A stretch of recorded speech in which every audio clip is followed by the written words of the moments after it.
একজন চাওয়ালা যদি দেশের প্রধানমন্ত্রী হতে পারে তাহলে আমি কেন পারবো না? একটা ছেলে যে জঞ্জাল সাফ করার কাজ করত আর সে যদি বিশ্বের অন্যতম ক্রিকেটার হয়ে দেখাতে পারে তাহলে আমি কেন পারবো না? একটা মানুষ কোনো ডিগ্রি ছাড়াই শুধুমাত্র পেট্রোল পাম্পে কাজ করে ইন্ডিয়ার বেস্ট বিজনেসম্যান হতে পারে তাহলে আমি কেন পারবো না? হাই স্কুলের বাস্কেটবল টিম থেকে বাদ দিয়ে দেওয়ার পরেও যদি সে দুনিয়ার বেস্ট বাস্কেটবল প্লেয়ার হতে পারে তাহলে আমি কেন পারবো না? কিছু লোক কলেজ ড্রপ আউট করার পর নিজের কোম্পানিতেই কলেজের টপারদের হায়ার করতে পারে তাহলে আমি কেন পারবো না? এক ব্যক্তি যাকে নিউজ পেপার কোম্পানি চাকরি থেকে বাদ দিয়ে দেয় কারণ তার মধ্যে নাকি ক্রিয়েটিভিটি কম ছিল, আইডিয়া কম ছিল, সেই ব্যক্তি যদি পরে মিকি মাউসের মতো ক্যারেক্টার ক্রিয়েট করতে পারে তাহলে আমি কেন পারবো না? একটা মানুষ যার গার্লফ্রেন্ড তার সাথে ব্রেকআপ করে নেয় এবং তাকে সমস্ত সোশ্যাল সাইট থেকে ব্লক করে দেয়, কিন্তু সেই ব্যক্তি পরে দুনিয়ার সব থেকে বড় সোশ্যাল নেটওয়ার্কিং সাইট ফেসবুক বানিয়ে দিতে পারে তাহলে আমি কেন পারবো না?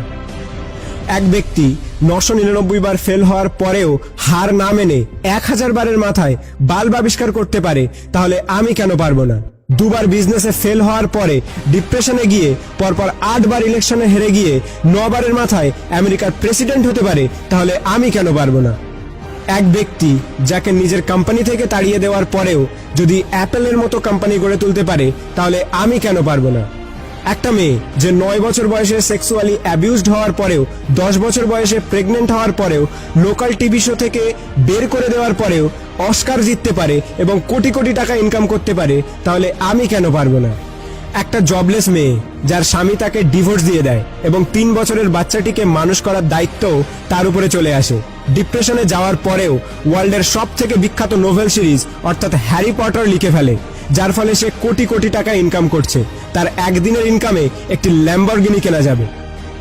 এক ব্যক্তি যার পুরো বডি প্যারালাইজড, চলাফেরা তো দূরের কথা, নিজের আঙুল পর্যন্ত নাড়াতে পারে না, সে যদি ওয়ার্ল্ডের one of the best scientist হতে পারে তাহলে আমি কেন পারবো না? তোমরা সব জিনিসই অ্যাচিভ করতে পারো যেটা তোমরা করতে চাও, যার স্বপ্ন তোমরা দেখো, শুধু তার জন্য একটা আগুন দরকার, একটা স্পার্ক দরকার। নাথিং ইজ ইম্পসিবল, আর এই স্পার্ক তোমাদের নিজেদের মধ্যে আছে। তুমি নিজেই দোষী তোমার ফেল হওয়ার জন্য। এখন তুমি যেখানে আছো সেটা তোমার অতীতের কর্মের ফল, এবং কাল তুমি কোথায় পৌঁছাবে সেটা তোমার আজকের কর্মের ফল হবে।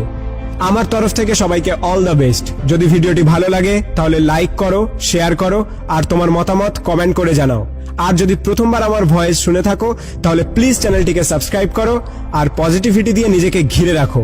Please watch 2.0 signing off.